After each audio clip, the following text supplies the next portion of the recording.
Assalamualaikum warahmatullahi wabarakatuh. Perkenalkan, nama saya adalah Tri Andini dengan NIM 2220201132 akan mempresentasikan tentang gaya.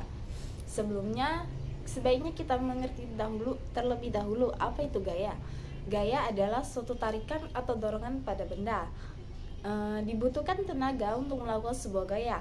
Semakin besar gaya, maka semakin besar pula lah tenaga yang diperlukan. Gaya dapat diukur dengan sebuah alat yang disebut dinamometer, sedangkan satuan untuk gaya sendiri disebut dengan Newton. Gaya memiliki beberapa sifat, yakni yang pertama, gaya dapat mengubah bentuk benda. Yang kedua, gaya dapat membuat benda diam menjadi bergerak. Yang ketiga, gaya dapat mempengaruhi kecepatan benda. Yang keempat, gaya dapat mengubah arah benda. Dan yang terakhir, gaya dapat mengubah benda bergerak menjadi diam. Macam-macam gaya itu ada 6. Yang pertama yaitu gaya otot, yang kedua yaitu gaya pegas, yang ketiga yaitu gaya gesek, yang keempat gaya mesin, yang kelima gaya gravitasi, dan yang terakhir adalah gaya magnet. Baiklah, yang pertama yaitu gaya otot. Gaya otot adalah gaya yang dilakukan oleh setiap makhluk hidup yang memiliki otot. Gaya ini timbul karena koordinasi dari otot dengan rangka tubuh. Gaya ini termasuk dari gaya sentuh. Contoh dari gaya otot adalah ketika kita mendorong meja atau kursi. Yang kedua yaitu gaya pegas. Gaya pegas adalah gaya yang lahir karena elastisitas suatu benda, di mana benda padat berusaha untuk mempertahankan bentuknya. Gaya pegas termasuk contoh dari gaya sentuh.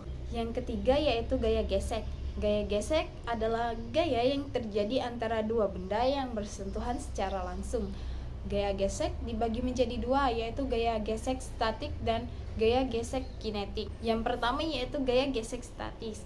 Gaya gesek statis adalah gaya yang terjadi tepat saat benda akan bergerak. Maksudnya di sini adalah ketika benda tersebut diam, kemudian baru akan mulai bergerak. Ketika itulah terjadi gaya gesek statis. Contoh dari gaya gesek statis adalah ketika kita berpijak di tanah. Tanah dan kaki itu memiliki gaya gesek yang sama besar. Dapat dilihat, gaya gesek statis tersebut membuat seolah-olah tanah mencengkeram kaki sehingga kaki dapat berdiri dengan tegak.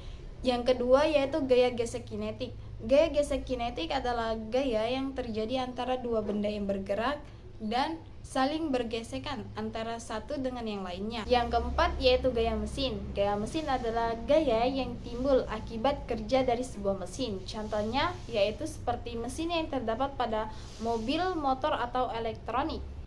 Yang kelima yaitu gaya gravitasi. Gaya gravitasi adalah gaya tarik bumi terhadap suatu benda yang memiliki massa, seperti contoh buah yang terjatuh dari pohon. Yang terakhir yaitu gaya magnet. Gaya magnet adalah gaya yang memiliki kemampuan menarik benda khusus yang di dalamnya terdapat magnet. Gaya memiliki beberapa pengaruh, seperti gaya dapat mengubah kecepatan dan arah benda. Gaya dapat berupa tarikan atau dorongan. Gaya dapat membuat benda bergerak.